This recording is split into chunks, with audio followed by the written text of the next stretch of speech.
from Abby. Hi, King Klavan. My husband and I moved to the West Coast a little over a year ago from the East Coast for his job. He has recently gotten an excellent opportunity with his new company, but it requires a 6-year commitment, and I was hoping that after 2 to 3 years we would be able to find another opportunity closer to home. It's hard on me to be away, and I know it's difficult to our extended families as well, who we can only afford to visit twice a year or so. What do you think? Should we tough it out for the sake of his career or put family first and consider finding a job on the East Coast? How would you approach this problem? All right, since you asked me how I would approach this problem, I will tell you how I would approach this problem. My career is, because I'm a writer, my career and me are like united. They are basically one thing. I would do anything to continue to do the work that I love to do. And my wife knew that when she married me, and she understood that there were going to be sacrifices that we made for my work, because my work, without my work, I suffer. I suffer a great deal, and my life loses its meaning. I feel that God put me here to do this thing. This is why I'm here. He put me here to put words together, to express certain things. That's my role. So I would not go back. I would do what your husband wants to do for his career. I would just, use your Skype, use your whatever it's called, FaceTime.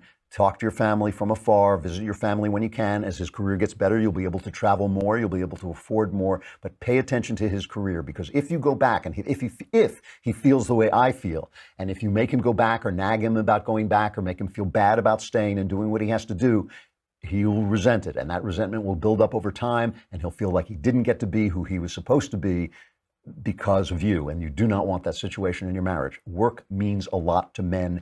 It means more to men than it means to women, okay? Obviously, there are exceptions.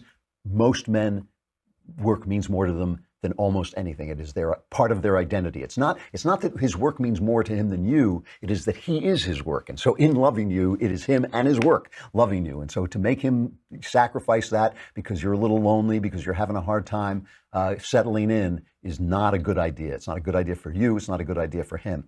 The other thing is, if you do make that commitment, and if he does feel the way about work that I do, and which I suspect he does, if he does make that commitment, you've got to make the commitment too. You've got to settle in. You've got to make friends. You've got to find a church or however you worship. You've got to find places to go, people to talk to, a new family that you can surround yourself with while continuing to keep contact with your family. The only exception I would say to this is if he doesn't feel that way. If he too feels like, my work doesn't mean that much to me. I'd much rather be around your extended family. But if he just is just saying that, don't listen to him, because you want to give him what he needs. You do not want to go down the line with him blaming you.